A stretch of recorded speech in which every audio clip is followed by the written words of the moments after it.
How's it going, friendos? Hello, friendos. Friendos. Friendos. It looks like the Gabe and Chelsea friendos are muted. Oh, that works. That works perfectly. Okay. Hello. Hey, there we go. There we are. Chelsea can't hear anything. Oh, which is sort of fun. Hey. Well, Oh, that's joy. not nice to say while she can't hear you.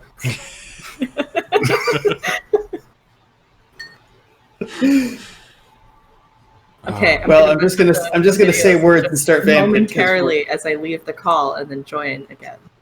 All right. I enjoy the camera angle distorting. Oh, Here we go. There we go.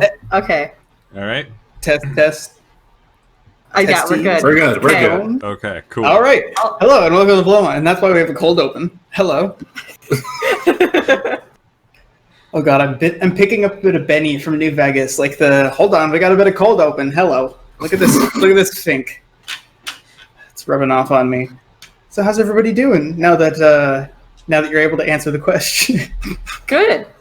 Doing swell. Doing fine. It's hot Grand. here. Oh my God. Just grand. We haven't had technical difficulties for the past hour. It's fine. We're just haven't restarted we're crispy and my ready to computer go. multiple times. We It's fine. say Thursdays latter half of 7, and I know we repeatedly and constantly break that promise, but this time we made it. It was before 8. There was still a 7 on the number, Yep. and we may have gone offline and then ended up online again after the 8 mark, but we did our best. We That's did what start. matters. It was like a 58 or 59. Yep. Mhm. You know, I'm proud of us. Yeah. Proud of us for sticking to it. And Maya's So proud of us Maya. too. Maya's very proud of us. There's an urge whenever I hear the dog like barking just to be like Maya while fully realizing and stopping myself each time going, I'm going to be saying that to stream and to you and not to the dog. Yep. Literally everyone but the person you were trying to address will hear you. Yeah. But Yeah. every time there's like a thread that keeps me from doing it. It's that close every time. I know the feeling. It would be easier if you didn't have a close personal relationship with Maya, where you both wrestle every time you see each other. Yeah. Yeah, it's a different vibe, like specifically knowing the dog so distant, so far away. So far away. I actually saw Will on the street the other day, and Maya lost her mind. She was like, man, I know this person, and it's time to wrestle. Yeah, it's fight time, but it was not fight time. No. Goodness. But yeah, I'll let it be known in front of our live audience that I do like fighting your dog. Yeah. Like the good fighting, the kind that Oh, yeah. like I'm not sitting there slugging at Maya like uppercuts to the jaw. Like, Well- all right. Well, what? I was Well, gonna say she wouldn't necessarily mind. She just wants to fight. Yeah, she wants Like- to fight. Well, that's the problem. Is she's like, I mean, it's been a few months, but like, from what I recall from our memorable tussles, like, there's a point where you very much like part of the tussling is the experiment and going, and we're teaching boundaries, okay? Yep. No, and Yeah. we stop and we don't bite, and ooh, definitely not, nope. And like, so it's one of those things where it's like, if I slug Maya, she'll go for my throat, and she's Yeah. gonna be like, the game continues, and I'm gonna be like, no, my blood, I like that, I like it, please put it back. Yeah, that is sort of the Maya vibe. Yeah. Like, it's one of those things where it's like, really, that would end worse for me because Maya is down to fuck around, and that is the Yes. Yeah. She has gotten a lot better, actually, in quarantine. She understands now, okay, we're done, means that if she bites my ankles, she will get a loud no. Yeah. Um, She doesn't stop immediately when you're like, okay, we're done, but like she starts to get it, you know? yeah, it's one of those things where it's like, we're done. We're done. You know, it's like, Yeah. Yeah, exactly. Yeah. She's and getting then there. walk away. It's like there's a bit of time being spent to like settle the tension, just to be like, okay, there's a last word to get in, like, but just to be clear. Yeah. Yeah, no, exactly. So, do y'all want to start the show? Yeah. I've got a clipboard full of words that I wrote on the balcony. Man, read them in any order you want. With a furrowed brow and an iron gaze. Which I like as a segue from Angry Puppo. With the furrowed brow and an iron gaze, the hunters march. Crates and barrels, pages and duplicates. Lots of gunpowder. Gone is the warehouse, the last safe haven. Gone the anonymous woods. Embarking under leaked names, gone is the anonymity. Friends were called. Favors cashed in, debts returned. With everything approved and underway, our heroes set sail for vengeance and Hammerhold. There lies the High Court. An appeal charge for some adventurers, plain old comeuppance for others. A dungeon rumored to contain justice for the Redcoat miners and justice for Little Inlet, if you trust a rumor. Welcome to Bloodwine. It's Bloodwine, baby! Woo! So some more time has passed because you guys are waiting the agonizing amount of time it takes to get through court proceedings. So it's been another 2 weeks. Just to inventory, you guys, how are you doing in terms of money and supplies over the past? I think we're reaching like 2 months since you left. I mean, we had like Signature. over 200 gold to like share between the group of us, and like I imagine over 2 months we'd probably be all right. Yeah, we're getting low, but we're okay. Yeah. Yeah, so that'd be, if you're getting supplies for everybody, there'd be a silver per day per person for supplies and rations, and then if you're paying them, then it goes up to 5 or so per day per person. Oh boy, we have. Oh my god, how many people do we have? There's like. I have no idea. I'm going to say that you guys can go with your classic, like, group of adventurers that are under you. Like, the ones that come up on the sidebar, like Rollins and Milton and stuff like that. All the other ones are being paid under Baya's dime, having saved up some money from caravan work. You guys basically have your own crew. Let me think. Okay, so there's the 3 of you. Then there's Elbjorn, Red, Blue, Trunk, Elmira, Absolution, Steelfist. That's 10. Corvo, Rollins. Did I say Milton? Milton. Is there anybody else? I'm going to say that's the crew for 13. Yeah, I'll say 13 that was you guys not my can count. be... I'll say that there's a lot of smart people in the party, so you guys can work with the budget and get it down to an even, like, we'll say 12, so 6 gold a day. I was gonna say Reggie's gonna be supplementing.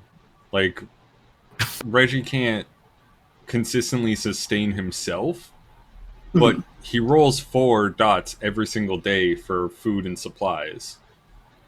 Okay, I'll say that counteracts the extra that would come from Reggie requiring double those supplies. Yeah. So if you guys had... Do you have the number of gold that you had? Yeah, it's about 250, I think. 240. 240. I have it written down. All right. Okay, and how many months it's been? 2 months? Yeah. So 30 We days ran in out a a month. month ago. We ran out a month ago. We have no money. So I'm going to say that you guys made it through somehow, because at this point, this far into the campaign, when we are 4 episodes from the end, this one and then 2 more, which would make 3, and then the actual finale is the 4th one. So we're pretty close to the end of the campaign. We've been doing this a while. You guys know how to manage your money. I'll say that because of the people that Bea brought along, people like Johnstone, the fact that you have Elmira, the fact that you have Reggie post-proving, because the proving was one of the earliest things to happen, basically right when you got back in. I'll say that that's something you were able to do to supplement your income. Vesta, you role-played cooking, like, constantly. I'm going to say that you maximize that with batch cooking, and you stretch the hell out of those rations. Perfect. Which means... Our coffers have run dry, everybody. Yeah, I think we need some other way of getting you through, because I think I want you guys to still have your personal money and basically be able to say that everyone's gotten paid up until now, but that basically this is the last, like, this is the cut. Can you guys think of any other ways that you would have saved money, cobbled together resources, gotten help? I mean, Could do jobs in the town. we can sell wood. Isn't that our cover story? Yeah. We're supposed to be doing lumber stuff. Yeah, Reggie probably would have been 100% down to do lumber stuff as part of his strength training. All right. In that case, who would have been working with you for lumber? Trunk, 100%. Yeah. Big, beefy, down for manual labor. Someone like Johnstone or Elmira to identify just like quality wood, like just being like, this is the one you want to cut down, this is a good one. Oh, Johnstone, Okay, 100%. Johnstone and Elmira, to remain hunting, they leave Red on task because he knows a little bit more about the scientific aspect. Right. And I'll say that Rollins, because of his like maneuverability, because taking down trees also involves like getting up them, putting rigging, making sure you trim the right branches, all that kind of stuff. Yeah. And Elbjorn, because just like Trunk, Elbjorn is also big, beefy, down to do manual labor kind of thing. Okay. And also gets to work with Red, something that Henny probably hasn't shut the fuck up about.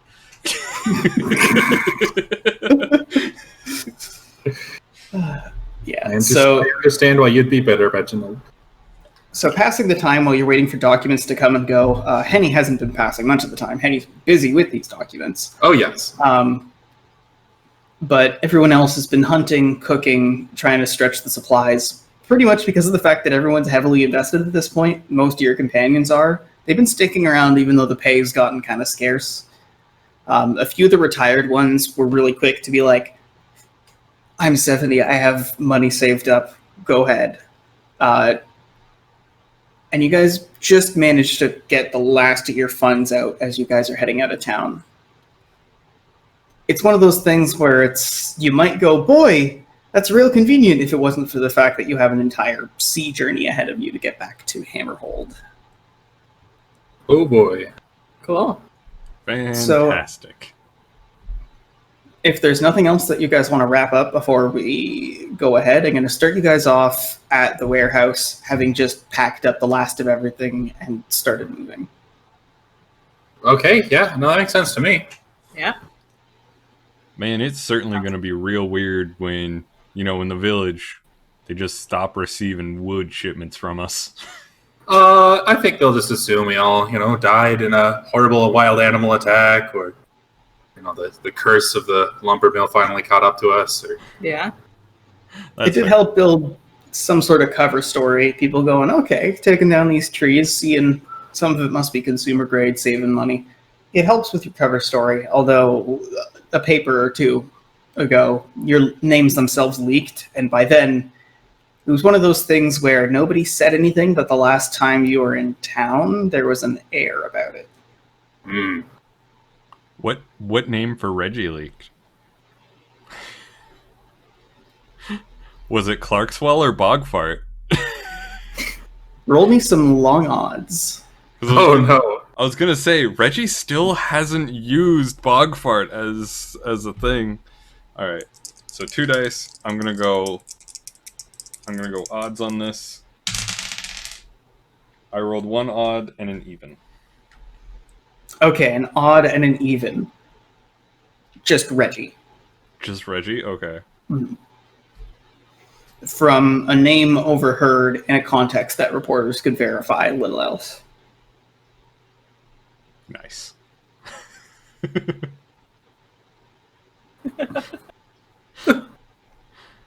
great. Oh, man. So, yeah, you guys, you've packed up your stuff. You're ready to roll. Early in the morning. Why don't we pull up the map for the first time in Ages. Yeehaw! Ages. Good. Everything is still good except for Gabe and Chelsea's camera. Hello! I need to quickly fix that. What the heck is it selecting? It's not selecting the thing I want at all. There we go. Okay. Nice. Easy fix. Yep, easy fix. Alright. So we are here at Red Pen. Yeah. The village, or the hamlet, I should say, itself is the one that you meet sort of along the river. It isn't along the coast, it's further inland. You guys are traveling with a large group of people, and I think you just have the one wagon. That's it. So you basically have a big, thundering heap of people on foot. Oh, yes. So, who's going to be at the fore? Rollins! All right. So you guys start marching ahead. You're a group of people, you're adventurers, a lot of you, the people that you don't know well happen to be trained soldiers and stuff like that. So you're good at making headway on foot nonetheless. So you make it about a half square. You intersect with where the two little, like, pointy bits of the river meet them, like the central mass. I didn't pay attention in hydrology. I don't know what water things are called. I don't know what hydrology is. Yes. See, Ken paid attention in her. No, I didn't. I failed that course too. I never took it, so. And then I played D&D with my TA.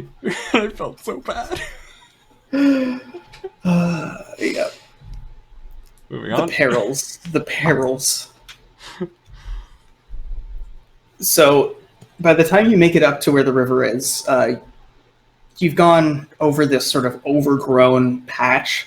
Rollins ahead gets a few people to help sort of like chop aside a bunch of the grass that's really obscuring things, and it's going to slow down the wagon. It's sort of like you left a little like after dawn towards the early morning, so by now it's the late morning when you've reached the mouth of the river. You take a moment, you double check everyone's there. The path continues along the side of the river, so you shouldn't need to worry about floating the wagon or anything like that. It's just a matter of hoofing it further. Who's at the fore? I'll take the 4. Okay. What are people talking about? I am so worried that I left some documents behind. Keep Do you want me to draw a card, Ken? Yes, or please no? draw a card for me. I don't have a deck of cards here.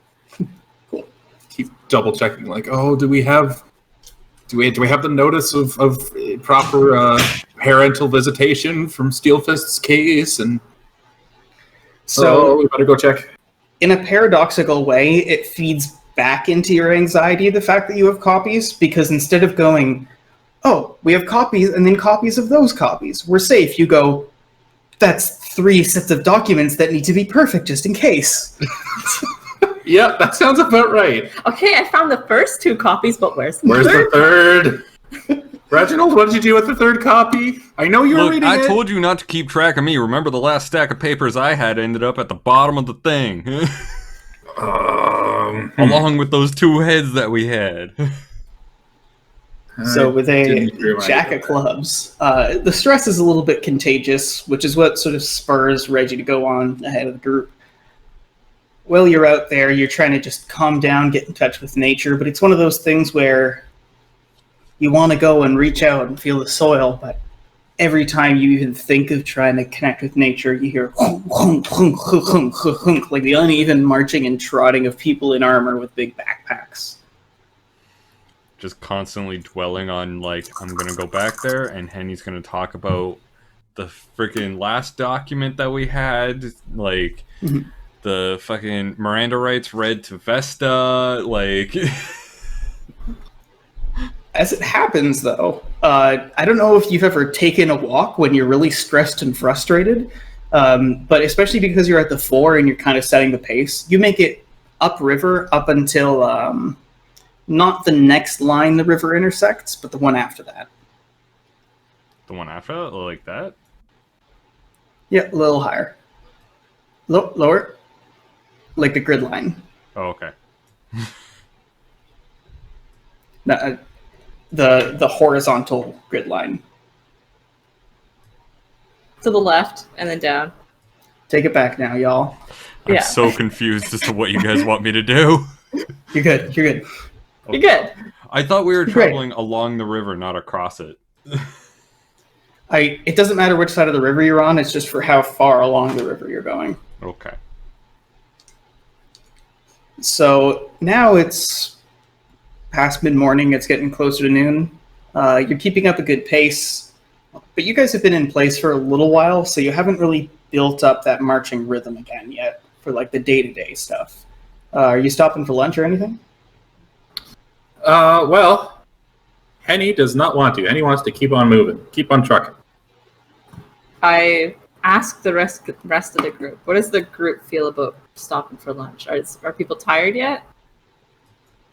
It seems like people aren't super tired. They're more anxious than anything. Blue would like to sit on the wagon, get off his knees a little bit. Okay. Well, why don't we keep going then? And then Yeah. Blue can sit on the wagon if you want. All right, so who's at the fore of the group again? Let's go with John. Absolution. Okay, absolution. Absolution works. All right, shuffling cards, putting them in different order. So it's different things. That happened. Hey, and it's a different thing. I was gonna say you're just pulling Jack of Spades the entire game, no matter how much you shuffle. Yeah, that sounds about right. So, because you guys are a big group, there's momentum. It isn't like when you were trickling in here kind of quietly and cautiously, sort of spread out, moving under branches, checking every corner on the way up. And it's not like when you're making those like trips back and forth from the store where you've got a cart laden with things, you're kind of going clunk, clunk, clunk, just a small group. Because you're so big, there's a lot of threats that are outright ignoring you. Ooh. Absolution at the head of the group. It looks like there's a couple wolves that start to close in, but because you're so big and there's a thundering, they just start to scatter as he's waving the blade about and making a bunch of noise. You move on and on and on, and it's like mid-afternoon when you notice yourself passing your normal, like, stay overnight campsite. You've moved to the next grid line that the river intersects. Nice. Cool. Man, we're making good time. Yeah. Oop. Might even get there before Reginald picks a new life calling. Wow. At that, Reginald's just going to move away from the party. He's not even going to react to Henny on that one. He's not even going to react to Henny. Reginald's been trying to be nicer to you. Like, I think at this point, you're more getting frustrated that Reggie's not rising to any of your baits. Oh, no, absolutely. Ever since you got back from your proving, you've been acting like you're the better person here. And then he's looking through the documents going, don't be right, don't be right, don't be right. Yep. All right, so who's at the head of the group as you guys are moving forward towards sort of like evening time? I'll go to the head of the group. All right, do you have cards over there, or shall I? No. You should do it for me. Go for it. It's going to be 6 of spades. Cool.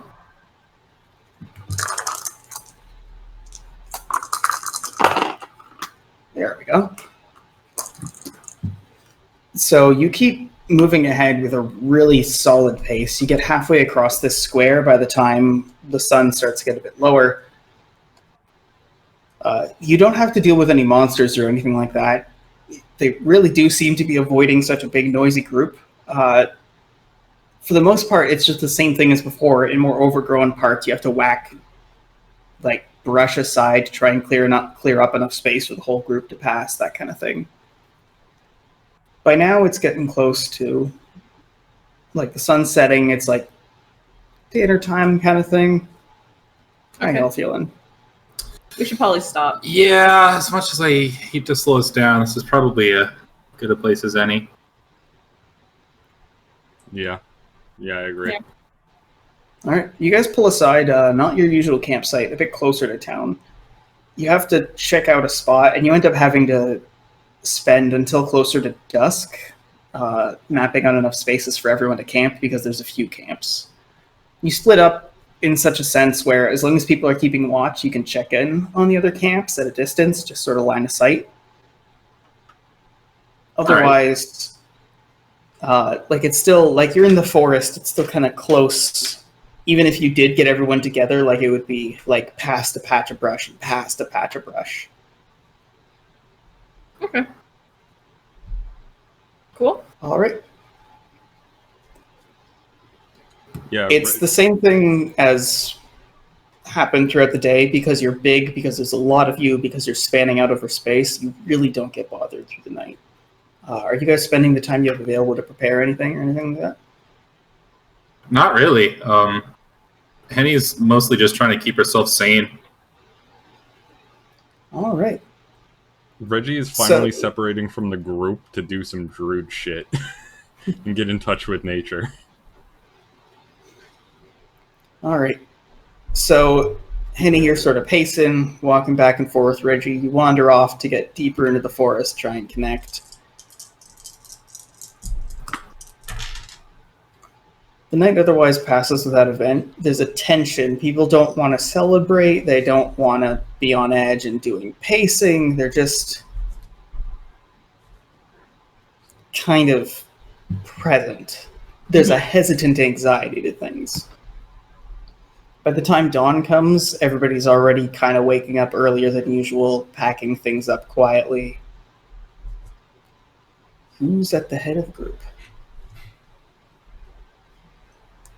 I'm gonna go with Johnstone. Johnstone, do it. Yeah, Johnstone is what I was going to say. Reggie will clap you on the back and just be like, "Don't worry, Henny. You just mull over your papers." Do we have the sanction for having Boru show up? The third one, the third set. Yes, I actually just checked it, and then Absolution wanted to see it. I will be right back. And I run off to find Absolution to see if he returned that document to its rightful place.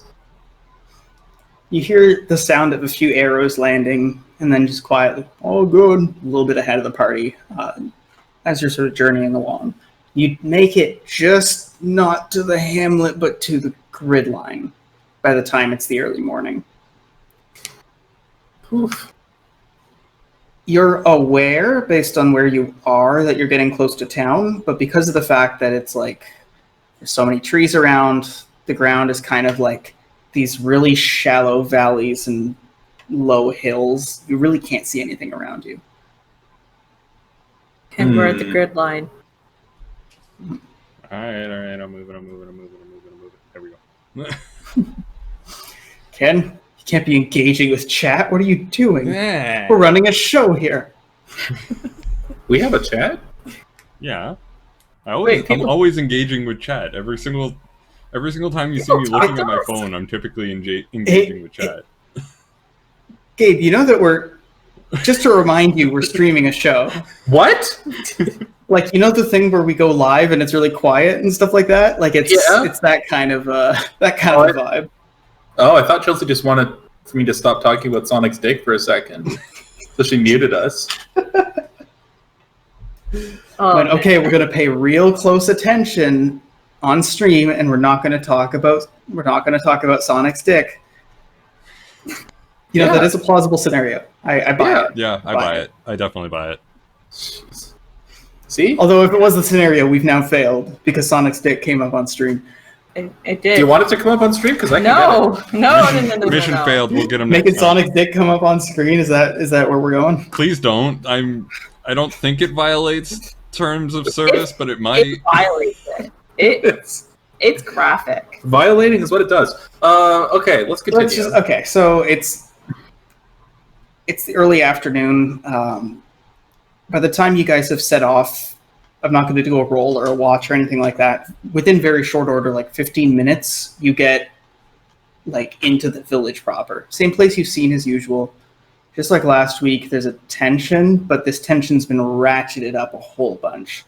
Now, like, there's a group of like 20 to 30 people, a lot of them clearly visibly armed, all leaving this place in the woods where they've been secretly talking about a logging expedition. And now that you're all here and you're all ready for threats to converge on you and your names have leaked and they kind of think that you're the people they say you are in the news, they don't think you're loggers anymore in the slightest.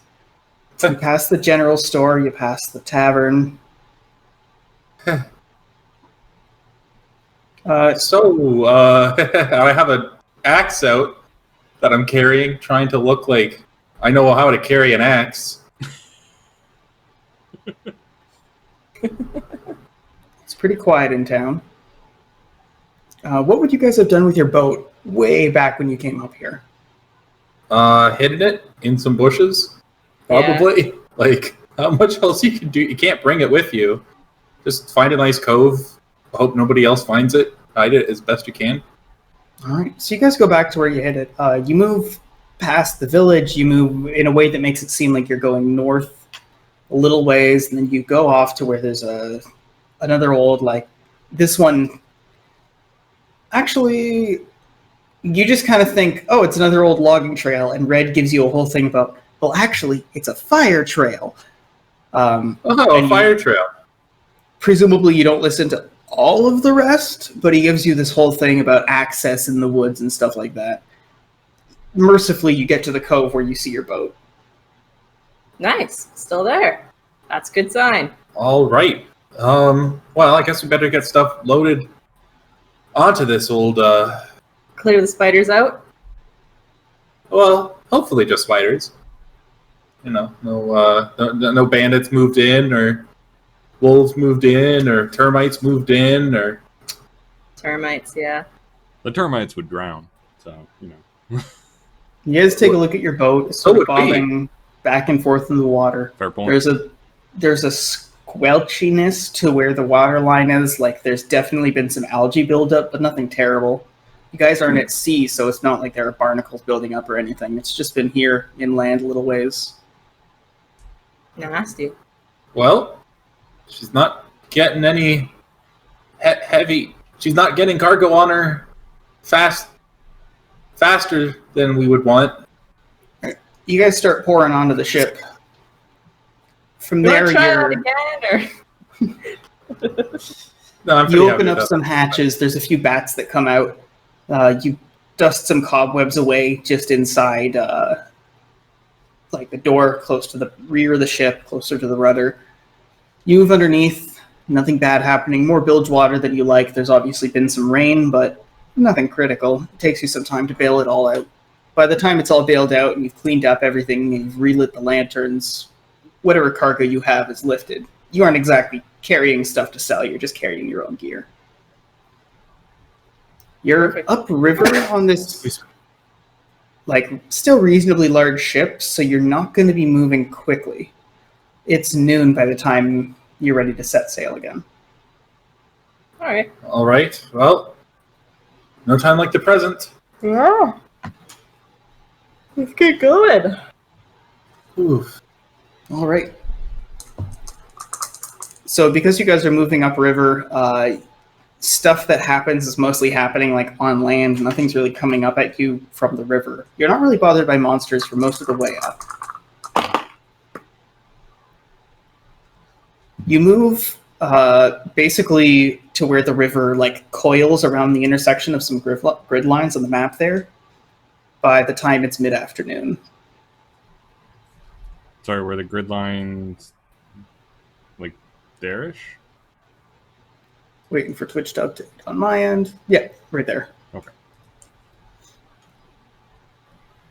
So, yeah, I mean, I guess we won't see the Freedlands again until this is all over, if then. True, we're going straight there. I mean, won't see anything else until it's all over. Oof. So through this series of campaigns, I'll say that because you guys are crowded on a ship that's like obsessively being pirated by the best people they could find to try and get it out of this river because it's not a riverboat, you have time to talk. What? Oh, I lost my train of thought completely. What were we just talking about in-game? We were talking about what we're going to do when this is all over. Yeah. We're kind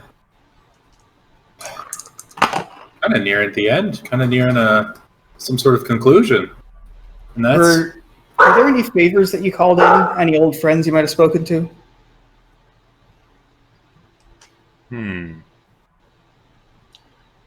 I would say Reggie would. Any people from the original war who he knew he could pull into it, that he didn't alienate earlier with his religious fanaticism. Why don't you guys talk in character about the people that you know and may have tried to contact while I go to the bathroom? I'm thinking more about how many people Reggie probably alienated with his like religious fanaticism. It's just like, does anyone actually give a shit about Reggie at this point? Well, it's never too late to apologize, you know. And Vesta doesn't really know anybody. I had some except for those friends. people maybe that we saved in the mine. The Redcoat Mining Company? Yeah. Yeah, I feel like the Redcoat Mining Company people sort of owe us a bit. Yeah. I mean, I had... One second, I have to remove a squeaky toy from my dog's mouth. But it's so squeaky. I was just gonna let her have it eventually. Yeah, I know, she right? gets It's just it's a squeaky toy. It's fine. Doggo go squeak squeak. There's actually another squeaky toy that we have that has a bigger squeaker in it. That's very annoying. Nice. That's like a small squeaker. Yeah. Like very ignorable. Not the way she wields it. I imagine Reggie was a boss babe when he was a religious fanatic. Just like, hey man, I see your life is shit. Look how amazing my life is. I traveled the country because my wife told me to. Do you want to be a cool boss babe like me? Yeah. You should start doing this. Hashtag boss babe. That is how he ends all the letters to his wife. old service mates. Just being like, hashtag boss babe. Fire emoji, fire emoji. Henny would like to say she had friends in Hammerhold, but she doesn't really know who is corrupt and who isn't at this point. She'd be too scared to contact any of them, honestly.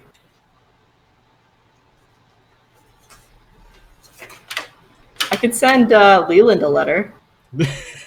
Yeah, you could. Your lawyer advises against it, not from any legal standpoint, but having attempted to do so prior. Yeah, I can roleplay. Vesta considers it for like 2 whole seconds, and then she's like, "Oh, I could roleplay the response you'd get if you'd like. oh no." It involves a very goat-like reaction of him eating the paper. Yep, that's a lot funnier than what I was going to say.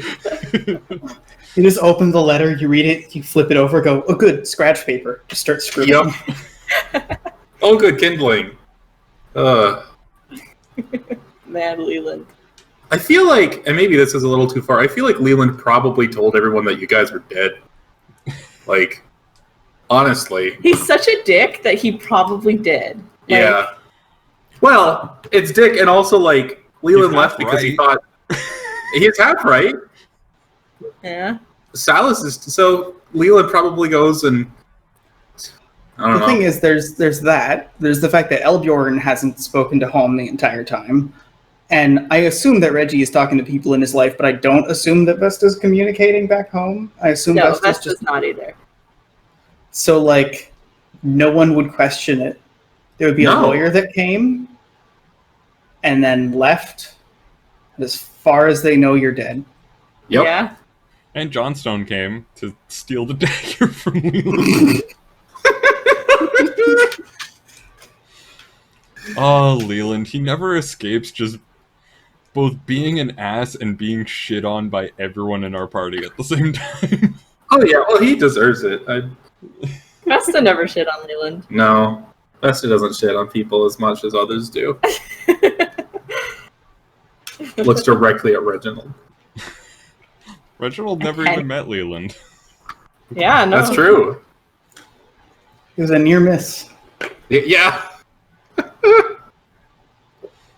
Oh, goodness.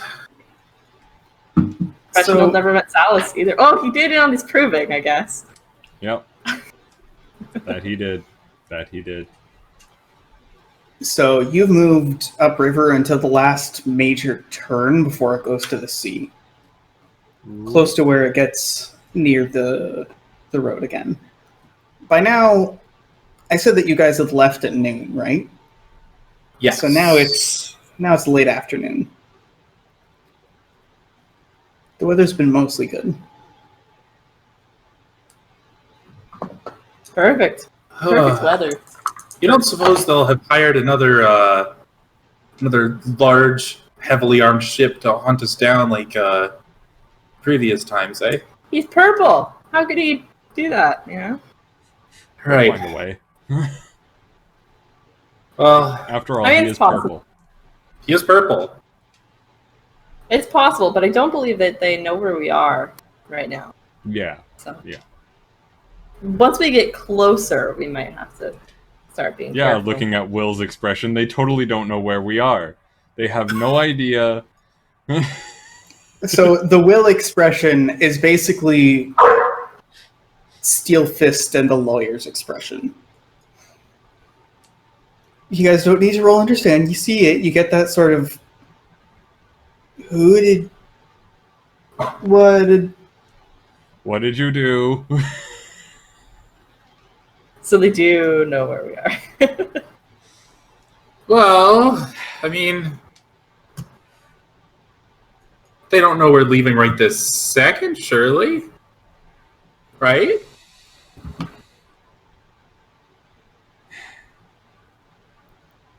So there's a quiet moment, and then the lawyer speaks and goes, "Well, it is true that we need to be prepared for naval attack. It's not well policed, and all it takes is the wrong threat in the wrong place." And then Steel Fist sort of cuts in and goes, "We may have a lot of fellow people that have been wronged that are maybe part of the seafaring community." So you called in an escort? At this point, as there's that, like, you called in an escort, like, Henny, you see Bea, like, nervously look side to side and then just kind of blurt out, "People also don't like the trade association." Sorry, could you repeat that a little slower, please? People don't like the trade association, and then Red nervously kind of speaks up and goes, "Also, there's some guys in that we met back in the forest that owed us their..." And at this point, you're in the middle of this conversation when off the side of the boat, you've been making good headway. By now it's getting closer to dinner and you're halfway to the hamlet.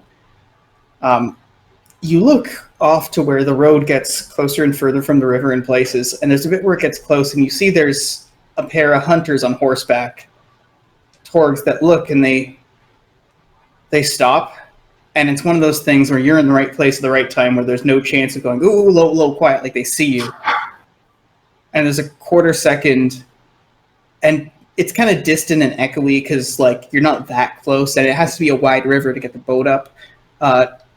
But you hear them like, shit, yeah, get that purple bastard! And you hear them like whooping and hollering, and then they kick and start trotting off. Okay, well, that was just a couple people on horseback. I'm sure that we'll be able to keep a low profile from here on out. Vesta's just like, oh man.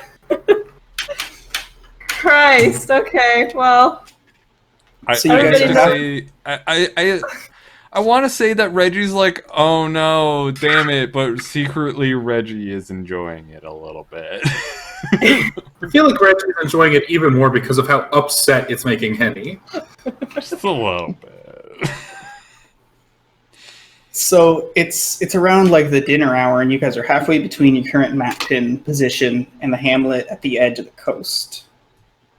What are you gonna do? How's Steelfist and Trunk doing? Are they kind of getting tired, needing a break? Trunk's used to running long hours, and he's also a green torg, so like he doesn't think about sleep much. He's still ready to keep going until dusk if need be. Likewise, Steelfist isn't necessarily the same. There's just a fire in his eyes for some reason. Well, I say we keep going. I say we keep going too. All right. So you guys make it to the hamlet basically right at the perfect time when it's like you should be going to bed, but if you're going to the tavern, now's when you're out having a drink. Kind of time of day. There's a village and there's a big bridge that spans over. You actually have to like quickly turn and take a little side path away from town, but it's just enough that like you're visible and you see distantly the shape of some figures sort of like pointing. Who would be keeping an eye out around now? Not Reggie. I would say that Reggie has taken a moment and like the like swell of pride, and he's just like, I'm going to go and check on the horses. And he goes down below decks and does like a silent celebration. Okay. Henny would probably be up and about, keeping an eye on things. All right, so Henny, you and Elmira points it out, and then you see it, and then the rest of you like mention it to the crew. Past where you saw those people wandering off in the bay, for a glimmering moment, you saw a few sails. A few. Okay. Any identifiable ones, or just? By just then, ships? you've moved past into the forest, and in spite of the fact that you have a reasonably tall crow's nest with your ship, it's still not above the trees. For too long, you get to where it opens up again in a side channel, and you see sort of to your port side is where the town is. And now that you've opened up, you see that clustered around the town is just a plethora of sails. Okay, those probably aren't for us. There's probably some sort of market or festival or something, right? What sales are they? Good question. You look for identifying marks, and it's one of those things where you look at a sail and it's very identifying. You could definitely identify this, and you go to the next one and it looks nothing like it. Still very specific, and you look at the next one and it looks nothing like it. However, Vesta and some other NPCs in the party, you eerily, instantly recognize one of these boats, one of the biggest ones among them. What is it? It's the boat that sailed on without you guys when they dropped you off at it's the New Farm kidnap Market. barge. Oh. We also note that like there's a weird mix of ships. Like a lot of them are sort of like the coastal ships that travel the bulk of these seas, but some of them are outlandish. Like there's some long ships which you see them every now and then, but they go sort of northward in the sea. You see one or two like trimarans and big like wide triangular sail ships that presumably came from halfway across the ocean. Okay, so these are like a whole mishmash, not one particular militia. That's comforting, right? Reggie is looking out for their old ship. The ghost ship? The ghost ship that's unlucky and trying to kill them. And Is Ghost Ship here? The ghost ship unfortunately didn't make it here. Can't say I'm surprised. That being said, once you guys are getting close, there's no escaping. You hear the bells and the ringing, and you can't tell, but over water you can very easily hear like distant muttering and yelling. Okay. We need to come up with a cover story. The Do we? loggers. Right. We are loggers. Just humble loggers. That's right. That's what we are. And Is this you guys, going to be necessary? you sail a bit closer to town, I presume. Yep. Yeah. And as you do so, you see like there's some people coming out of the taverns, and like the boats haven't moved or anything. You don't see people raising anchor, but you do see that like people are out on the decks and they're looking. As you look out God. in the town, people are coming out to the pier where you're sort of slowing out to get close to, and yeah, all strangers, but a lot of them are like there's some of them that are wearing old tattered red coats from the mine. Oh, okay. Well, that's nice. They're not against us. Yeah, I mean, that we know of. They might, I don't know. Can't think of a reason why they would, but they might be. That's all I'm saying. I like to believe maybe these people, needed a safe haven and just kind of worked out that they're here, Right. It has nothing to do with us. We're fine. We're clear. We're good. There's no reason they would be here. They can't possibly know. Right, Bea? They can't possibly know that we'd be coming. Bea like genuinely just looks at you with actual innocence and goes, "Oh, I didn't talk to redcoat people." Okay. Okay. Oh boy. Well, hopefully they just don't notice us and we can, They don't know this is a whole bunch of people are coming out and looking at our ship going by. like maybe it's a coincidence that they all came out. Just gradually just drifting on by as they're all just staring. Yep. Bess is like, yeah, maybe, honey, and then walks away. Okay. Ugh. So you guys are looking out, and now that you've gotten closer, the darkness makes it so you couldn't see them from far away the way that you would be able to with like patterned and colored sails and stuff like that. But now that you're closer, you can see that there do seem to be clipboard 5 groups of ships all told. Okay. 5 groups. Okay. The one that is like the one that was the slave ship that you guys took back, they haven't changed the name because that's really bad luck on a boat, so it's still called, innocuously enough, the SS South Sea. Okay. You see that there's what looks like a big, fully militarized battleship with like a few rows of cannons, like steel plated and everything. Okay. That one just... you can tell it's a Torgus ship because they name their ships differently. There's no HMS or SS or anything like that. But just slapped on in bright red paint, it says Free Anchors. Okay, Okay. I like it. Otherwise, the only thing that you can see is that there's a bunch of distinctively, like, far eastern sea-looking ships with, like, the big angled triangular sails. One of them is a massive galleon, just like the armor-plated one with a few rows of cannons. That one is striking. It's painted in the darkness, you can see, because it's almost like digging into the light. There's like a blackness to it. There's an elaborate, you can tell there's some sort of pattern, but because of the fact that this is a loose sail, just meant to be distinguishable and it's not really catching the wind, it's kind of fluttering, you can't really tell what it is.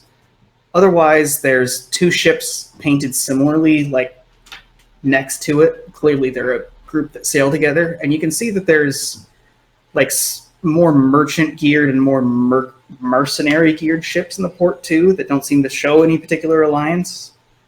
Okay. Okay. Goodness. Okay. Well, I guess just keep trucking forward. just playing, keep moving. Maybe a little. Whistling like, oh, nothing going on here. I think where are you they're. heading? Reggie's gonna lean over to Vesta and just be like, "Look, if they're for us, we want to get near that plated Torgus ship. If they're against us, we still want to be near that plated Torgus ship, because if they're helping us, they'll help us if we're close. If they're against us, we don't stand a chance either way. The least we could do is get on their ship. Okay. So almost not even a full week into this adventure, and Reginald is already sort of advising us to do a suicide mission? That wouldn't necessarily be suicide. For me, at least. But at this point, you guys have sort of slowed up, and you're kind of just drifting, almost wakelessly trolling closer to the pier. Okay, let's just dock here for the night, and we will be ignored, and all of these people will politely leave us alone. Yep, they will totally leave us alone. Should we dock here? I ask other people's opinions. Like, well, we can't keep going through the night. I mean, we're gonna have to stop at some point. Oh, I have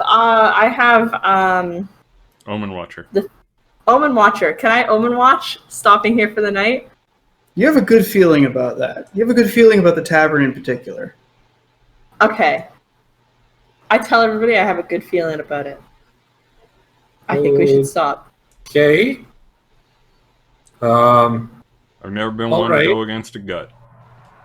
Yeah, I mean, it can't hurt us too much to stop and really quietly book a room and not talk to anybody. You don't know how many of them are spies. Okay. Let's dock and stop for the night. All right, you guys move close, and as you get there, like, normally you would toss out a rope and then hop onto the pier and try and, tie it down now that you're close enough, get ready with all the gangplank. But there's people waiting there, so as you toss it, like, they tie you down. They're ready. You get the gangplank ready, and in moments there's people waiting. It's not like it's super rude for you to just go onto someone's ship, so they are off the gangplank, keeping an open space. But this is a trading pier, so it's wide. It's stone, so you can put heavy things on there. There's a lot of room here, and there's basically a crowd waiting for you. Okay. I think it'd be a good idea for me to sort of get comfortable sleeping on the ship. I haven't done that in a while. Reggie's gonna kind of go up and head off, and it's like, y'all wanted to buy some lumber? Looks back at Henny. I give you a thumbs up. Bess is gonna walk down too. She's kind of aware of what's going on here. Yeah. Reggie knows this. That's Reggie's way of messing with Henny now, is just going along with her stupid plans. Oh my god. I can fully run with Henny staying on the boat a little bit for the night. Yeah, Henny would be more comfortable staying on the boat, not getting in the big mess of people who knows who is trying to kill her. Yeah, so, fair enough. All right. Basically, everybody piles off the boat. It's one of those things where if you're willing to go, I'll stay, then anybody who might have been posted on watch on the boat is grateful because they get to go into town. All right. There's a few people who stay behind. Blue is an old man. He wanted to go to bed an hour ago. He's going to bed too. Corvo actually notices the rooker from town. He sort of he doesn't sign anything to you. He just sort of looks at you and kind of gives you a to the rooker. Me? Henny. Oh. Henny. I've never seen this man in my life. The rooker from the town that you've made a number of to and fro. Oh, I don't particularly want to talk to that man because every time I do, I make a fool of myself. Oh God! Hi! I give a wave to that rooker, and then I run. All right, you wave and you go below decks, and as you go below decks, you see the rookers are walking up a little bit. Now almost everyone's gone, but Red and Elbjorn have stayed behind. They're it's weird because you expect Elbjorn to be going out to the bar, but like Red just sort of like looks around and goes, anybody want to, you have room, you want to play a board game? Yeah, a board game sounds great. And Red's just like, and he looks to the space where like all of people had like unfurled bedrolls in the bottom of the ship, and that now all that stuff's been like moved aside and like spaced out. There's nobody standing here sitting at tables, and he just starts spreading out. He goes, box, box, box, box. Meanwhile, everyone else, you guys start piling down off the ship. You pass the Rooker who gets waved on by Corvo. Yeah, there's this mass of people who like, it's kind of this awkward like nobody really has a thing they want to say. It's just kind of like, is that, and you can hear like the crowd hushing, but nobody's like reaching out or giving you things or anything. They're just like giving you a bit of room as you walk off the ship. Cool. Giving me the heebie-jeebies, but Reggie is embracing it wholeheartedly. Oh, Reggie would. All right, so Reggie, embrace. Embrace. He is walking, striding. Like, he is drawn up fully to his height, like, maximum height. His cloak is, like, he wants it to be billowing, but, like, he's just got it the perfect prim and proper, and he is just striding towards the tavern. So, Reggie, you have a half cape, so it doesn't go the full way down. It goes, like, halfway. So, instead of, like, the big floof of a cape, it's much more of, like, an 18th century gentleman. Like, as you walk, it just kind of, like... And it's almost like the crashing of waves a little bit, like the flowing against your sides. As there's that and, like, the hump of your chains, people are kind of watching. And, like, almost cartoonishly, you hear, like, is that the flamboyant knight, Reggie? Roll odds or evens.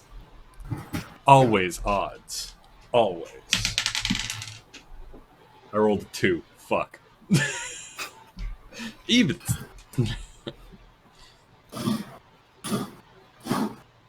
Well, which one do you want to be the one that screws up?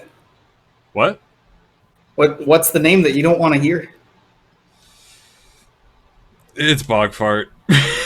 No, actually, no. It's Clarkswell. It's Clarkswell that Reggie doesn't want to hear. Flamboyant Knight, Reggie Clarkswell. At that, Reggie will just, like, turn and do a full, make sure his cape, like, his half cape does a full, like, swish out.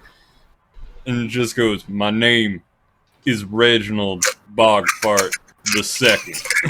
And then just swish back and continue the stride. So, as that happens, you get, like, a laugh from the crowd, and they start to follow you and the rest of the group towards the tavern.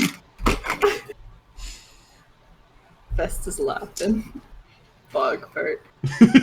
I feel like there are a lot of people laughing, but Reggie is 100% serious. Oh, they're laughing with you, not at you. Yeah. So you Reggie guys are is walking. laughing, though. You guys are walking along, and there was a fire in Steelfist's eyes. But Vesta, you're not particularly like soaking in the attention. You're kind of just walking, right? Yeah.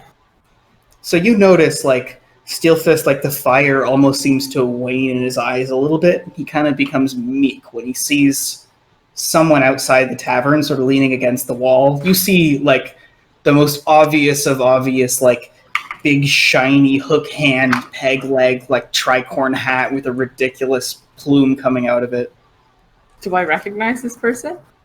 You don't, but you get like the legendary pirate kind of feel.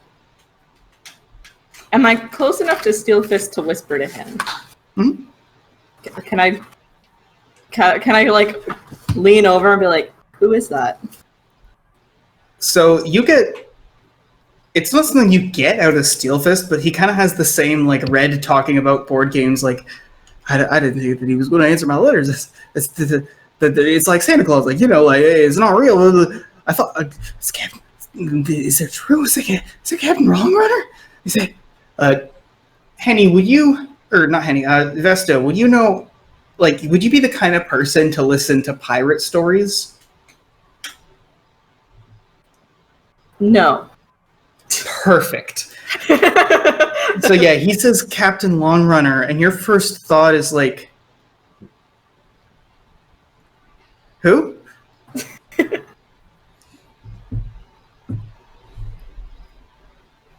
And Steelfish just kind of looks at you, almost deflated, and he's like, "He's the legend of the seas, the shadow smuggler, the liberator of the bay. I can't. And like Steelfist almost like shakes his head in disbelief that you don't know who this person is. That being said, you look around you and like next to you are other people from the mainland. Like Bea's from the mainland. Bea doesn't know anything. Reggie, you're from the Isles. Would you have listened to a lot of pirate stories?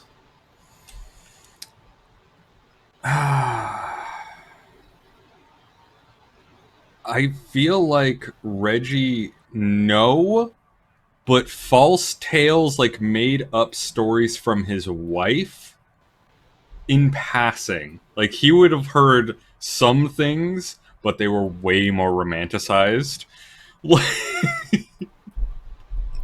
have been reading a lot of romance novels. So, Reggie, you self-awarely don't say it, but your first thought is, isn't it Captain Schlongrunner?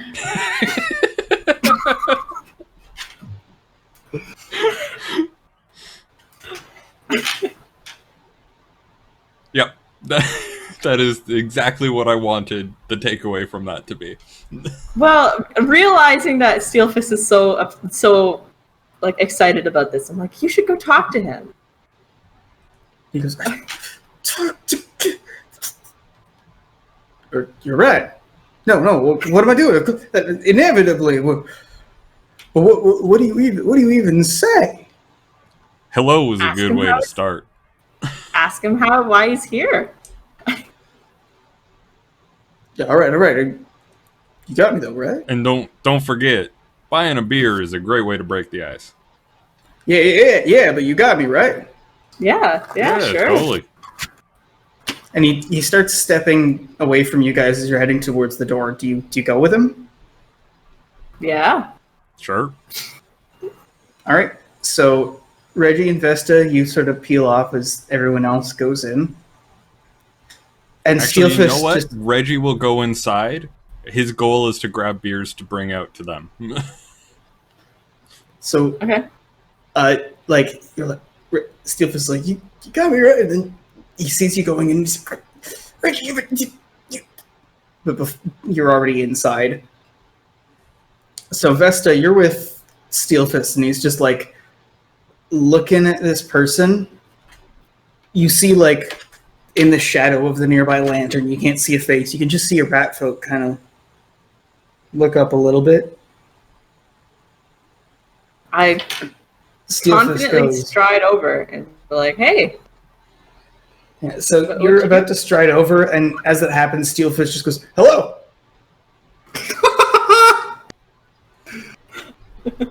And there's a long pause, and there's a wisp of pipe smoke that dribbles out. He goes, "Yar."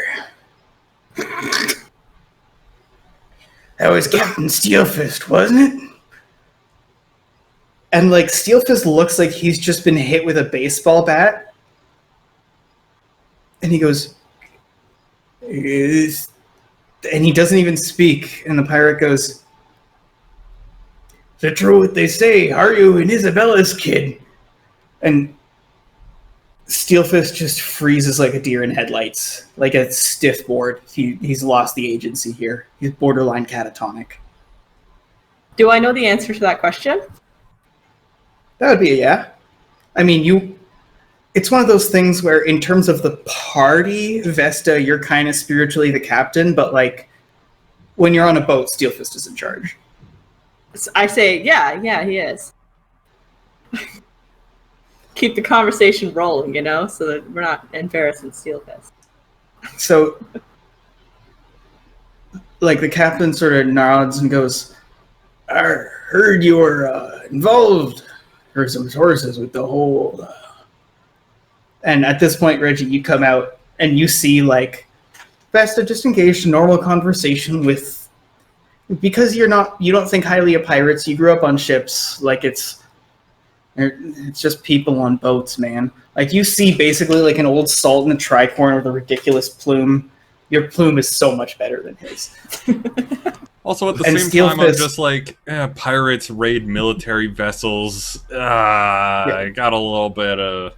And so it's one of those things where if you had known the pirate stories, you would know that this guy actually was integral in the war effort, but genuinely, otherwise, no communication. Like, this guy was an independent, so like, you just, merchant vessel. And as you're looking, you see this guy, you see Vesta, you see a post, you blink, you look back, you see like a post, Vesta, this guy, a post, and then you look back and then you realize that amid them there's Steelfist stiff as a piece of furniture.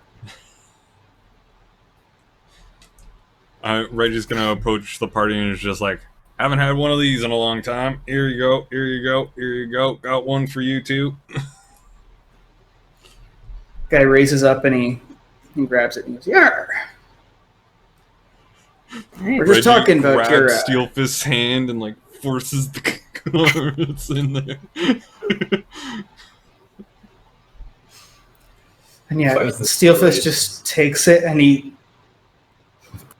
drinks like half of the beer. And as that happens, like, the captain just sort of goes, anyways, and you'd be, you're the one they framed for murder, and you're the, magic one, right? Points. Yeah. Who's the magic one? He gestures to Reggie. I don't really do much magic. You do all kinds of magic. No, it's not really my specialty. I'm not really all that great at it. Steelfist's the one who's spectacular with magic. Oh man, the things he's able to do with fire.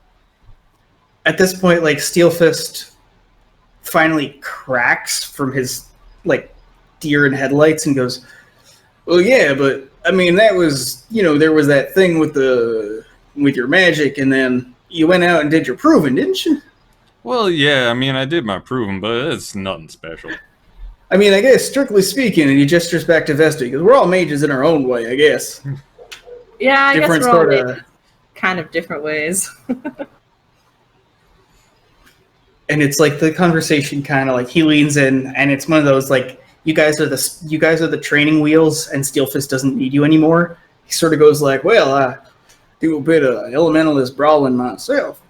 The captain leans in and goes, yeah, I did something with a flintlock for a couple of years, and they start engaging in conversation. Awesome. I politely excuse myself and then enter the tavern. Reggie stays as wingman for like 2 minutes longer before realizing he's not necessary and going inside. All right, so right as Vesta, you kind of excuse yourself. You pass like the most old salt pirates you see. Like, there's one with a playing card that's an ace of spades tied over the face. Another one, like a shirtless pirate who looks like he's been dragged across the sea floor, like white-haired, hook hand tattoos across the chest. And the captain waves over, he goes, hey, Lefty, Six, come on over here. And Vesta, you push past into the tavern. Here you see that there's a couple of people, like there's a couple of different booths, and it's almost like a reflection of you in a weird way. Like, you look and every group has a you. Like, there's a bunch of, it looks like merchant sailors, and you look and there's one of them that just kind of is quiet, observing the group. almost like checking that everyone's there, weighing in conversation. Someone kind of just there. You look over, and it suddenly starts to click as you look from crew to crew. It's all the captains. Huh. Heebie-jeebies. Again. Where's my people? Where's my crew? It's, you know when you go to the bars with like a group of like 6-7 people? Like you guys are all just kind of at the entrance, all just kind of homeostasising your way slowly into the actual space of the bar. Yeah. Meanwhile, Okay. So Henny, you are on board with Blue went to bed. He did mean it. You're there with Corvo, the Rooker who like introduces himself again, sort of just, oh wait. Hi. You're there with Corvo, you're there with Red and Albjorn. Albjorn starts moving over to the ale barrel. He starts pouring them out with the tankards you have on the ship. Which game have you selected? Ooh. I'm gonna do this. I think we've done this once before, like a 3-part name. Yes. So Henny, give me part 1. Gabe, give me part 1. Barrels. Ken? Well, now the trouble is I have to think of a B word. Barrels, bananas. Yeah, let's go bananas. Okay. Chelsea?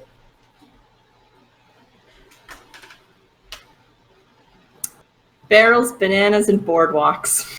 All right. Okay. Barrels, bananas, and boardwalks. So you guys, this is the one that Red was hoping for. You move, and there's a moment where he's hesitant, and then he just starts full on like rolling up people's bedrolls to get more space. He genuinely clears like almost a dance. Like you could start dancing in this space, like swinging from side to side. You said And this then was he clusters everyone back to the middle. said this was a board game, right? Yeah, and he takes it out, and you see that this small box is all just tiles slotted in. All right, so the way that this one works is we are all... I guess we're fruit traders. That's a little on the nose. Okay. Okay, and the goal of the game is... And it's one of those awkward things where he leaves the sentence hanging and then just starts reading through the rule books again. To forget about the massive amounts of people and the spies hiding within? Yeah, so we...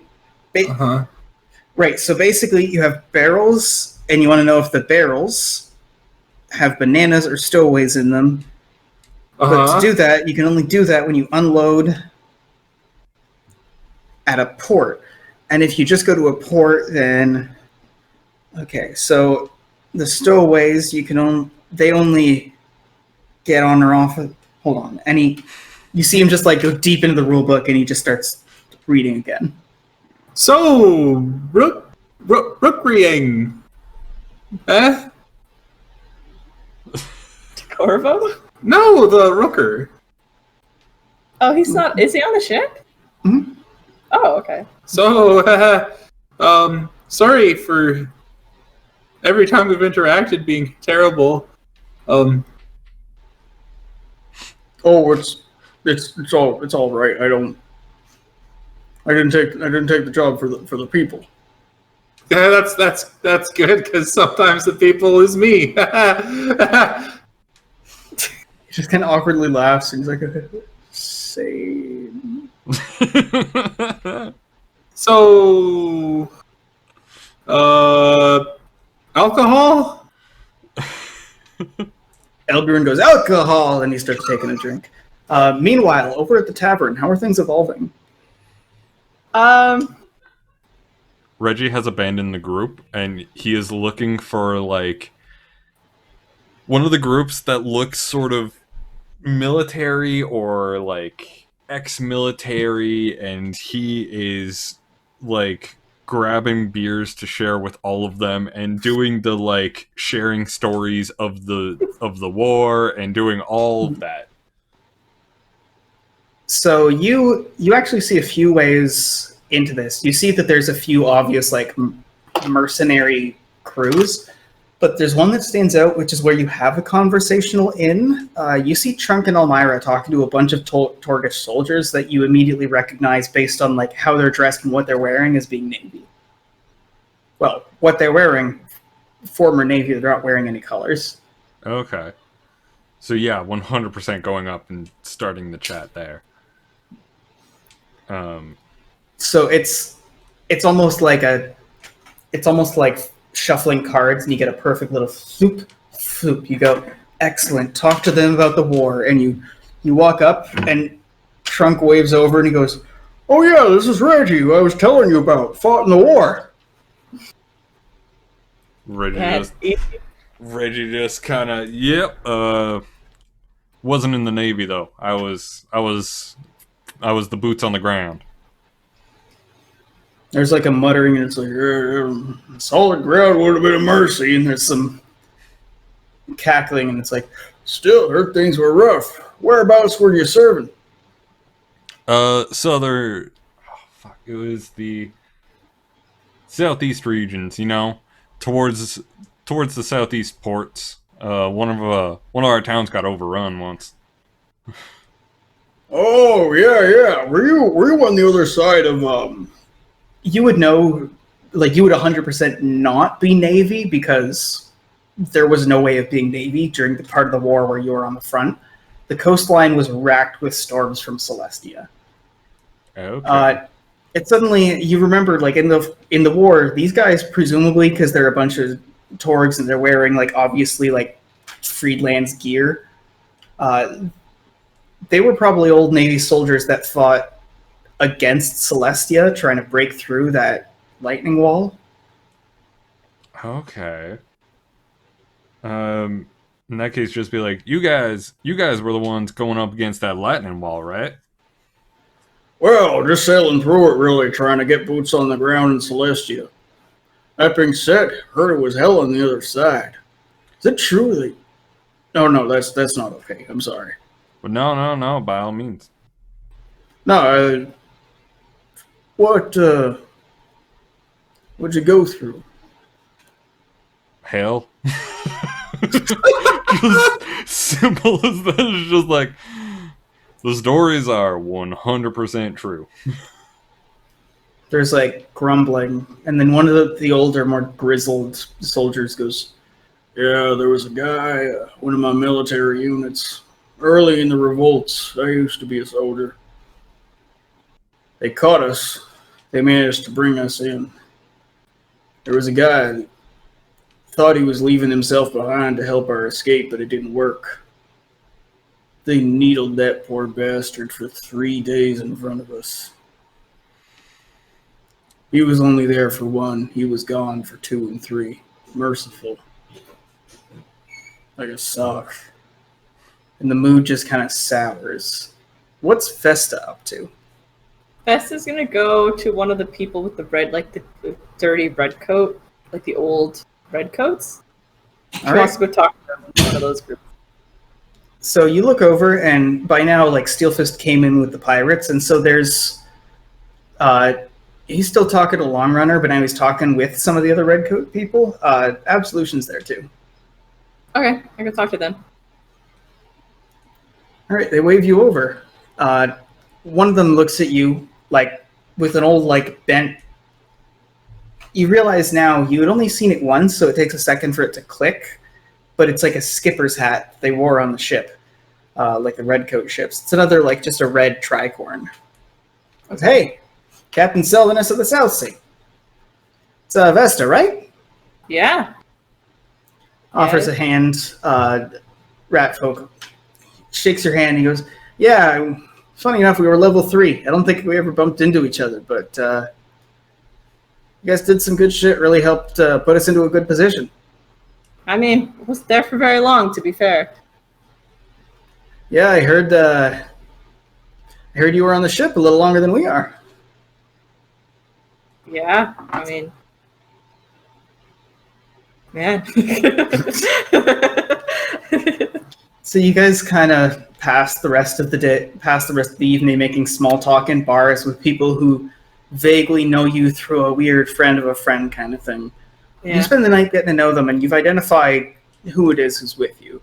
There's a group called Long Runners Cannoneers. They're effectively a privateer brigade. They go out and they take care of sea monsters nowadays, but they built their fame basically as pirate legends. There's Long Runner, who's the commander of the whole armada, and then he's with Captain Lefty and Captain Six. Captain Sylvanus of the South Sea, you met, one of the people who escaped with the riot from the Redcoat mine. You also know, Reggie, you met Captain Aggressor of the Free Anchors. There's also a number of merchants and mercenaries who are all they're not together, they're just independent companies. With the mercenaries, there's Captain Wild, Captain Blackhorn, and Captain Myra. And with the merchants, there's Captain Sears and Captain Sparkles. Does he do YouTube, oh please?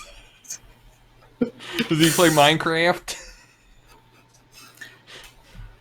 You do note that Captain Sparkles has an aptitude for making running commentary about little things like, all right, yeah, right, just getting up here, sorry, I'll be back in a little bit. I'm just gonna head to the bathroom, wash my hands, take a little piss, like that kind of attitude of just commentating things as they happen. Mm-hmm. Right. Yeah. What a lad. You guys eventually awaken a little bit hazy the next morning, a little bit groggy. You spent an evening, Henny, you got your answer as to what happens with the board. It just unfolds and unfolds and unfolds. It's hour 3 when people start coming in to set their beds up, and you guys have sprawled over half of this area. There's this big, stretch of seaboard that hooks around, and then there's a peninsula on one side.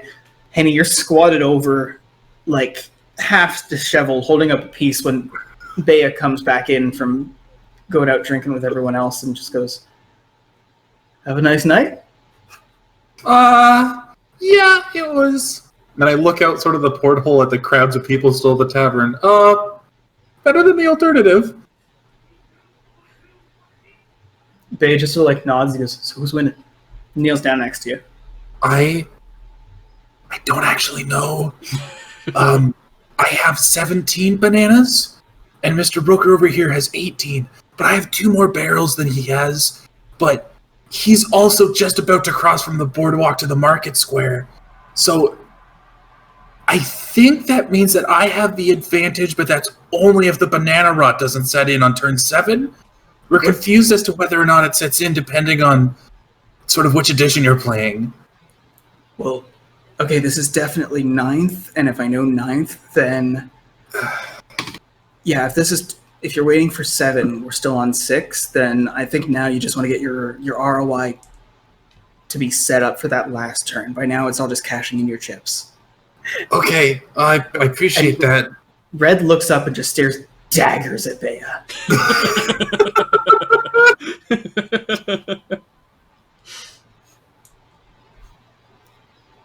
So, Reggie, you and Vesta come back. There's a bunch of grumbly fellow adventurers who kind of want to go to bed in the belly of the ship, but there's rolled up bedrolls in the air. The entire space is just fake islands in tiles at the bottom of the ship. Are you winning, son? Well, Bea gave me some advice, and I think now I am. So this game is very confusing. I still don't know how many bananas are ripe and how many are. Oh my god! You see Milton sneak past you and go and pick up his bedroll and start moving towards closer to the bilge. Yeah. Hey, Red, are we about? I think people are kind of wanting their bed space back. Are we about done? As you look over towards Red, you look over and Steelfist is there deal me in. And then Long Runner is you haven't met Long Runner, but you see like peg-leg elaborate like velvet and gold buttons now that you're in the torchlight, like a big tricorn hat with a plume, hook hand. There's this pirate that leans over and he looks at you and he goes, "Oh, you're setting up that long scale ROI for turn 10, aren't you?" Yes. Who are you? Captain Long Runner. Oh, like a pirate legend? I mean, I'm an adventurer more so. Just lots of. But yeah. Oh, you know me. No, you know what? No, I'm a pirate legend. Yeah, I've heard that. You know, I like. Wait. Oh, you're oh my God, you're the actual. Oh my. Steelfist, did you? He's the. Steelfish just looks at you like. oh my! I thought you were made. I thought you were sort of an invention of the media. Wow. Well, I guess you know what that's like, huh? Cagey detective. Oh no! You're thinking of. You're thinking of my twin cousin. Reggie Henny. takes that moment to just be like, speaking of pirates, Red, aren't you getting a little bit too close to that pirate tile? Are you trying to do a deal with them? Red looks at you and he goes, "I would never do deals with pirates, and I know exactly how close I am." And then, right as like Albjorn folds down at the end of turn 6 and it goes back to Red at the top of the round, he just smiles and he goes, "I move within the space and start drawing aggression." And he moves 2 more spaces towards Henny, and then just like the rules say, the entire pirate fort starts charging in behind. Hey, you can't. Oh, damn it. Oh my God. Okay. Okay. Well, I thought you might try to double cross me like this, and I pull out my little character token, and I swap it with a stowaway, because the rules never specifically said a stowaway had to be not a player. So now I'm in a barrel, and I leave the stowaway that was in the barrel out. Is that... I have my hand on my token. Like, is that a legal move? You're at a port. So what you do is it isn't something you do publicly. You put it in your barrel hand, and you take your character card and sneak it in there the way you would with a stowaway, which is upside down. You fake shuffle your hand, and you put your character card quietly back on the port. And then you move your token, because the crew knows what you would have wanted. Okay. As that happens, there's some more things that happen. Albjorn is sort of watching. The Rooker lost by round 4 and has kind of just been quietly sipping tea. Corvo is doing something on the other side of the board. You're not sure what. You haven't been able to gain any motivation. You don't even know if Corvo has points. Moves to Albjorn. He makes another trade at another port, picks up some more bananas, and then it goes back around. Red goes in. He trades at the port as the pirates follow your ship, and he picks up your barrel. And you see, like, he can't flip it over, he can't look at his hand, and so you know that your character card is in his hand, and he's moving towards a boardwalk. Okay, so all I have to do is somehow transfer every single banana that I left behind on my ship. No, wait. Okay. I have an idea. Vesta, you're watching this unfold, and you see this, like, oh, and there's a few people looking, and the 2 adventurers that are with your group that nobody really knows, that are kind of newcomers, that are only Bea's friends, they're kind of both looking, awkwardly at where their beds are or were, and now there's just a board game, and they are very obviously exhausted. Oh man. Okay. I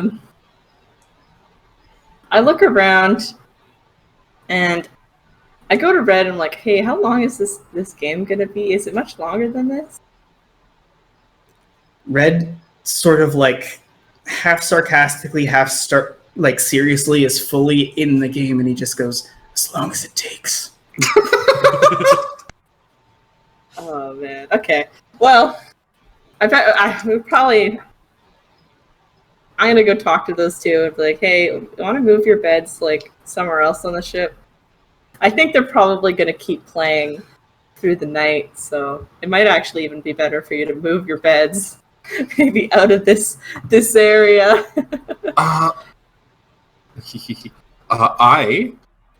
When my turn comes around, I'm telling the crew to drop all of their bananas off directly in the path of Red's ship. So that when he gets out to collect those bananas, technically, since my player card is only one on the ship, I have control of that ship. And then I take off without Red, directed towards the boardwalk. That's my plan. That's my next move. I don't know what that has to do with what Chelsea was doing, but... You're with the wind, and you manage to move your token over. You should be able to get, by the end of your turn, you're doing math in your head, and yeah, you should be able to get your ship over there, drop the bananas, and then it's going to be Red's turn. And as that happens, Sniper walks over to grab a bedroll and kicks, and there's a section of board that gets smeared. Looks back and he goes like, I'm sorry. It's fine. It's fine. We're as much as I want to win this, Red, we might have to call it a draw. There's kind of a lot of people that want to sleep. On that note, Reggie also goes past, and also, he's just big. So he's trying to get his stuff, but he does the same. Okay, well, that one was intentional. I'm very large, I'll have you know. Okay. And then turns back smiling. At this point, Elbjorn just goes, Elbjorn is obviously there to hang out and play a game while drinking with friends, so he's like, oh yeah, fair point, I guess that's game. I didn't really have much. And then, Red is like, okay, but Henny, I know that you're in this, and he goes to, take out his barrel hand, and he looks, and he's like, you were going to... And he takes a character card, and he's like, I can't believe... Well, okay, even without this, let's see how many bananas... come on, let's count the bananas. We have them in our hands, we can put away the chips, let's count the bananas, come on. Okay, you count the bananas first. He goes, all right. 1 banana, 2 banana, 3 banana, 4 banana, and he counts his way up. He's like, okay, I have 26. Okay, but what about that one right there? And I point to his player card. Yeah, is it a banana? It's hard to... it looks like one from here. Don't fuck me here. Come on, count. Fine. I have 20 bananas. See? And that is what... And then Red is trying to go off on a victory speech. Corvo just holds up his iron claw, and then with his other hand he signs 46, and he puts down a stack of cards that is obviously twice as thick as both of yours. Goodness. Huh. Corvo was really just kind of playing his own game over there. Oh, yeah. I did not know there was this much bananas in all the ocean. Okay, well, you didn't fall for my brilliant ploy. At that point, sure if that's legal. You notice the Rooker just gets this big smile, and he goes, it's called a Rookery Network, isn't it? And he fist bumps Corvo. Are you sending him What? Are you sending him bananas? And then Red looks at him and he goes, oh my god, this entire time you've been in cahoots. And he just starts angrily sorting these pieces back. Very much in he's making sure they're in the right order. This whole time behind my back. Hey, it's I mean, wait a second. This isn't over, Corvo. I grab the rule book and see if that's legal, what they just did. You pour over it, and this is what you've been doing, except with actual law for weeks, and you flip. No. And there's just a steam because it was all legal. It's all about just leaving the barrels with or without bananas at the boardwalks. You've been had.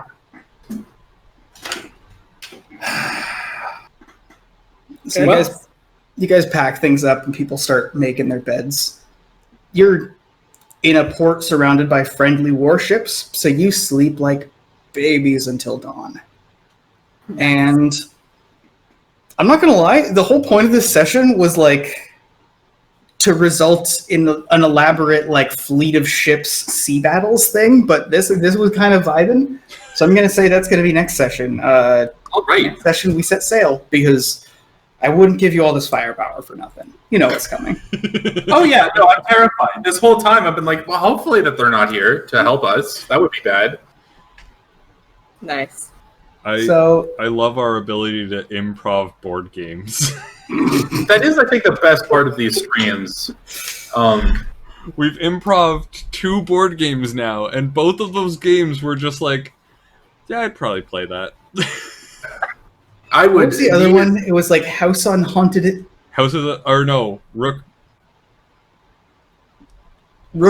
Rookery on Haunted Hill 18 Plus Edition or something? Yes. Yeah, 18 Plus Edition, I think, was the best. The key of that. Yeah, it definitely was the 18 Plus Edition. It's just, you play enough board games that, like, it just starts to make sense. Yeah. Like, you think, okay, bananas, barrels, and boardwalks. Okay, so it's some kind of ship trading game based around islands. Okay, I got it. I was thinking snakes and ladders. Actually, I thought it was going to be something more like Monopoly, but that's basically what. The only game worse than Monopoly is Snakes and Ladders. So, congrats, I guess. Like, it's because like Monopoly, like people say, oh, it's designed as like a critique of monopolies and the inevitable result of capitalism, but Hasbro turned it into a game. Oh, but Snakes and Ladders inadvertently is just our economic reality of just you go up, you go down. Yeah. It's if you start waiting early, you've usually won the game. It's like unless something really bad happens. At least cribbage has like math, you know. There was actually a puzzle was playing Snakes and Ladders in a game that I was playing with Victoria, and one of the puzzles is literally you're hunting these ghosts in a haunted house, and one of them is a ghost kid that wants to win at Snakes and Ladders, and you literally have to win at Snakes and Ladders. Oh my god! And it's so infuriating because there's no game more perfectly designed for just the hazard of chance. Yeah. Like you roll some dice to move forward, and maybe you get to move forward really far, or maybe you have to move backwards really far. Like there is nothing worse than playing Snakes and Ladders where you have a child constantly going, no fair, like every single time you roll. Mm-hmm. And you play for 20 minutes because you just keep getting to the top and going down and getting to the top and going down. Oh my god, it was the most frustrating experience. It's like Mario Party. Like, there's nothing more cruel than playing a game where you can be fairly beaten by a 6-year-old. Yeah. Like, they know the games just as well. They know the rules exactly as well as you do, and there's nothing you can do. It's just play the game. Yeah. There is a Nancy Drew game where one of the point and click adventure puzzles is you have to beat them at this nonsense made up tic-tac-toe type game, and the only way to beat them for like the last one is you have to hope that the AI makes the worst move possible and then the next worst move after that, because if he doesn't, you can win, but it will take a half hour. So beating that part of the game is saving and reloading a billion times until he makes those 2 moves in succession, and then you win, and it is so horrible. Minigames I find just hilarious in how terribly they can be designed, because by definition, like, it's a game, that was designed by someone who has another game that they should be working on designing. And it's deliberately just, okay, well, let's slap this together real quick. Cool, fun, let's keep moving. So it's no matter how well the game is designed, by nature of what it takes to build a mini game, they're going to be just kind of good or bad, or a game you've played before. It really is a coin toss. Yeah. Mario Party has good mini games. Like, the mini games of Mario Party are fun. It's literally this whole framing device of a board game that you have to play that ruins every aspect of the game. It's awful. Yeah. If it was just, I love that because they basically tested, like, well, what if that is it? And they made the WarioWare games, and then the WarioWare games were really popular. WarioWare Turns out people want to play video games. Me and Ryan were playing Mario Kart, and we were playing against Wario, and we had unlocked the master difficulty, so we gave him that, and he's really hard. And we get to the end, and we're both, like, I think within a star or two of each other. And then Wario comes in, and he gets a star for having the most coins, whatever. Then he gets a star for a best friend bonus because he got Rosalina as a partner. Rosalina. And they're like, oh yeah, that's a perfect match for Wario. What? And then he won. Luigi's girlfriend, it makes sense that they're the best match. I don't. Oh wait, no, understand. Rosalina is not who I was thinking of. Rosalina is from Galaxy. Yes. I was thinking of Daisy. Yeah, no, Daisy is... Man, poor Daisy. Nintendo's properties are just a mix and mash of things that they either got from companies that died during the early console wars, or it's stuff that they made during the early console wars that they're still using as flagship properties, and then like two other things. Which is why it's weird looking at like the Mario games or the Smash roster, because like they're all designed by really well-paid, skilled, top-of-the-line graphic and character designers. There's a through line, they kind of work together-ish. Until you sit there and you go, wow, this is Dragon from platformer, Monkey from other platformer, a bunch of other characters from Blue similar, like, Hedgehog pixely... from another platformer. Yeah, like, all pixel characters, and then, like, the squids from Splatoon. Arms, the girl from Arms is being added. I don't want to get into Smash. I have some complicated feelings regarding that game. And I don't want to disrespect Sakurai because he's working so hard. I just wish his game was fun and good. The way I feel about those games is it's kind of like when they rebooted Star Wars for like Episode 7, and Episode 7 came out, and there were people being like, this was a masterpiece, it was amazing, this amazing thing, Star Wars, everything's possible, and people going, this is terrible, it's the worst thing ever invented, and people going, oh, this is lazy, it's just a new hope again, and it's like, they were making a 7th Star Wars movie, you weren't gonna like it. You weren't. Yeah. All the studio did was made the version they thought you were gonna hate the least. And frankly, now that it's been a few years, it worked. Yeah. You can't really be mad. That's the best one. Yeah. Honestly, I think the 7th one is the best of that trilogy. Yeah. And then the 8th one, I initially hated it, and now that I think about it, it's like, okay, I understand why they did this. It makes sense logically. Like, I wouldn't want to watch it again, but I get it. And then the 9th one hasn't been released yet, which is kind of weird. The 9th one was like, they went back on a lot of their shit. I think...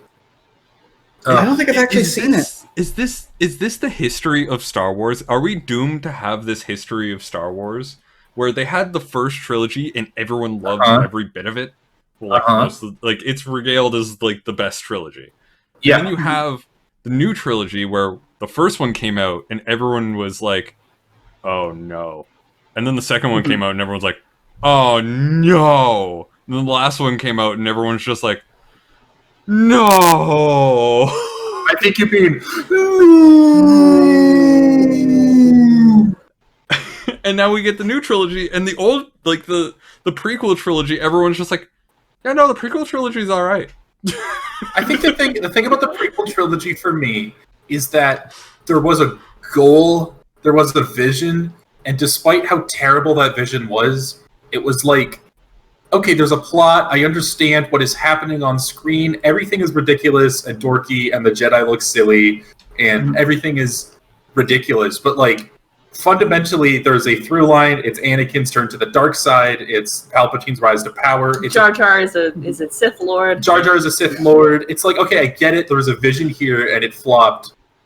With the newer movies, I literally cannot tell what they were trying to do with there was no through line in that trilogy.